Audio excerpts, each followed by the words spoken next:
Nouveau Premier ministre. Enfin, nouveau, il s'agit quand même du plus vieux Premier ministre de toute l'histoire de la Ve République, pour qui personne n'a voté.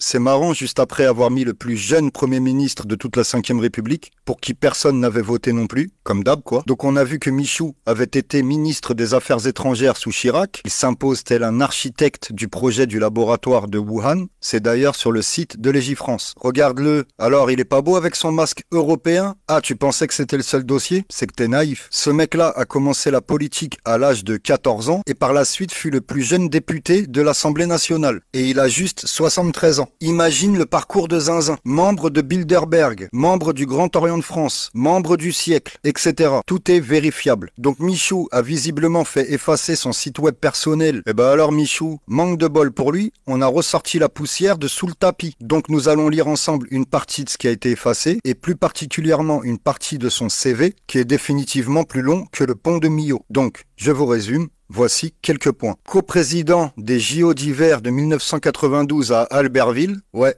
c'est marrant de voir comme les calendriers peuvent parfois coïncider. Ministre de l'Environnement de 93 à 95. Ministre délégué des Affaires européennes de 95 à 97. Commissaire européen chargé des réformes institutionnelles de 99 à 2004. Vice-président du Parti populaire européen de 2006 à 2015. Ministre de l'Agriculture sous Sarkozy. Commissaire européen puis vice-président de la Commission européenne en charge du marché intérieur et des services financiers de 2010 à 2014, président du groupe sur la défense et la sécurité européenne du Parti populaire européen en 2015. Il a même été négociateur en chef avec le Royaume-Uni par rapport au Brexit de 2016 à 2021. D'ailleurs, lui aussi écrit des livres comme Nono le Renflement. Je vous cite brièvement 2 ou 3 passages, toujours sur la page de présentation du site qu'il a fait effacer. Donc comme vous pouvez le voir, il se présente clairement en tant qu'artisan de la construction européenne. Et plus bas, juste au-dessus d'une photo avec Obama, dans une section nommée « À la tête de la diplomatie française », il explique que pendant qu'il était ministre des Affaires étrangères sous Chirac, avec tous les agents du Quai d'Orsay, il contribue aux nouvelles étapes de la construction européenne, mettant en place de nouvelles méthodes suite à, je cite, un coup d'arrêt après le non des Français lors du référendum du 29 mai 2005. Au lendemain de ce vote, Michel Barnier quitte le Quai d'Orsay en ayant mené à bien son souhait de rapprocher la France des États-Unis. Fin de citation. Donc là, c'était juste une courte synthèse pour le format TikTok. J'ai également commencé à regarder du côté des Wikileaks, entre autres, et il y a plus de 50 pages. Donc si certains veulent également s'y atteler,